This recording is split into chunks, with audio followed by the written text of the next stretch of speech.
Hey everyone, Jordan Rosenberg here from Bierman Law, and I'm joined today for a little webcast with Ben Lalez from the Ben Lalez Team with Compass. He is a real estate broker and was named one of the top producers in 2019 in the city of Chicago. He's my main man. He's here today, so hopefully he can shed some light on COVID and the real estate market. So tell us a little bit about what's been going on with the real estate market during these crazy times, and like what's the sort of the state of the union as it relates to the market. So here in Chicago, we're seeing a number of things. One, sellers are being very cautious about when they're going to the market. So inventory is really, really low right now, and most sellers are in a wait and see mode. However, what we've seen with buyers is people have exited the market, but haven't stopped their search completely. So, we've kind of been at the forefront of it, honestly, of like keeping buyer activity alive through virtual methods.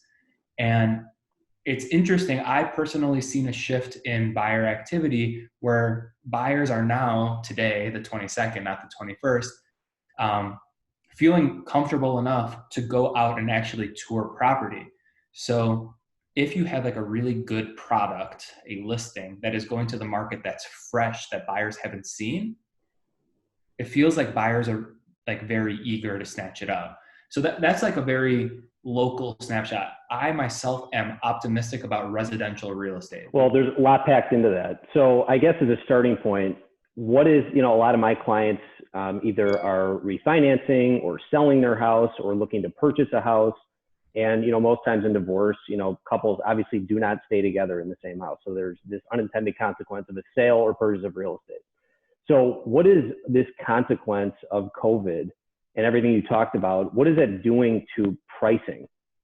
The short answer is almost nothing with pricing.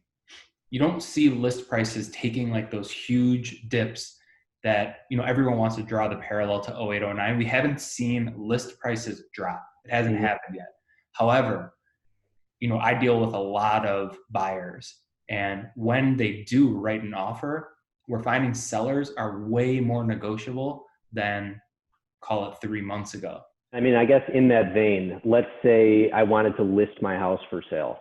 Mm-hmm. Obviously, your strategy has changed dramatically as it relates to showings. Mm-hmm. And, I'm seeing a lot of people just everywhere, now doing these virtual walkthroughs. What's been the effect of that? If I have a buyer who's working with me and they want to see 5 places, right? Normally, I'd literally go pick them up and take them to these 5 places. My ethical dilemma is I don't know if they're sick. They might not know if they're sick. So do I really want to go physically expose them to 5 different homes? No, I don't. I'm not saying write an offer on any of these properties that we're touring virtually, but if instead of taking you to 5, we're able to eliminate 2 of those, I'm doing my part, and they're doing their part. From a seller standpoint, at this point, if your real estate broker isn't taking steps to put together a virtual tour of your home, they're doing you a disservice and frankly, like the community. So very simply, like I will be directing people to the virtual tour for their first showing.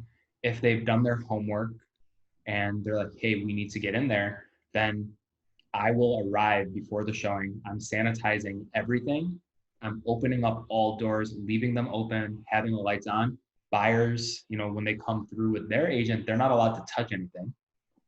And, we just try and be, masks, gloves, try to be as safe as possible. Yeah. And it's working, to tell you the truth. Like I'm as busy as I was 3 months ago.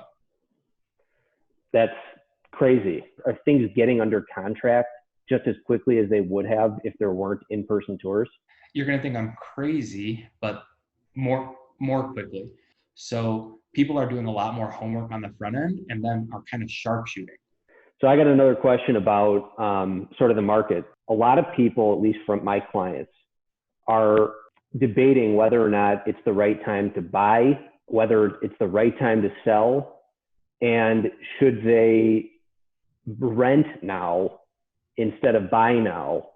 And I'm just curious, sort of your perspective on the forecast in terms of, does it make more sense from your mind and what have you seen in terms of renting and buying? Sure. So it's funny. People are often ask me like very pointed questions, like it's a very specific question, but the underlying question is actually, hey, like Ben, can you time the bottom of whatever this recession thing is going to be? Right. And no, I can't. But this is what I do know. Even if real estate begins to become devalued, it's likely still going to be less expensive than renting. You still get the tax benefits of purchasing. And on a 10, 15, 20-year horizon, it's going to come back. I can't point to anything specifically yet that's going to affect the residential real estate market in such a way where we're going to see these dips. So to answer your question, like, buyers are still buying, and buyers are aggressive right now, especially given low inventory. And it's crazy hearing this stuff like come out of my mouth with you today. Like, I'm surprisingly optimistic again today with residential real estate. I have an interesting question in that vein. Sure. So because these shelters are obviously necessities and everyone, we're lucky enough to have roofs over our head and live in spots where we feel comfortable. Sure. Is it one of those things where understanding the mortgage rates and understanding the fact that maybe this could happen again and you're sequestered to your house, are people looking for maybe more house than they ordinarily would have? When I'm taking people out, it's a joke right now, sort of like, oh, I can see myself quarantined in this room, or like, oh, this is my home office.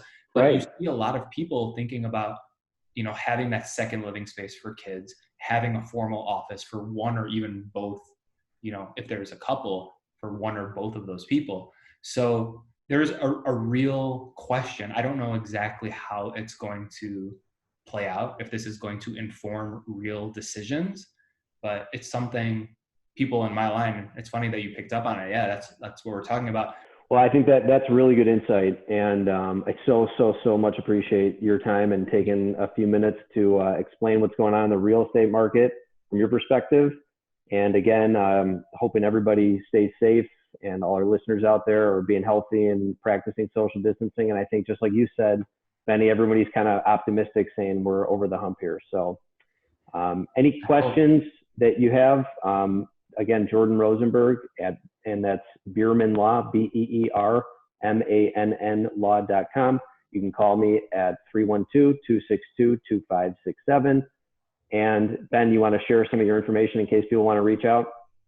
Yeah, I do a lot of marketing. So I always say, just Google Ben Lalez. And if I don't come up, I'm doing something wrong. Well, very good. Well, thanks again for joining, and stay safe, everybody.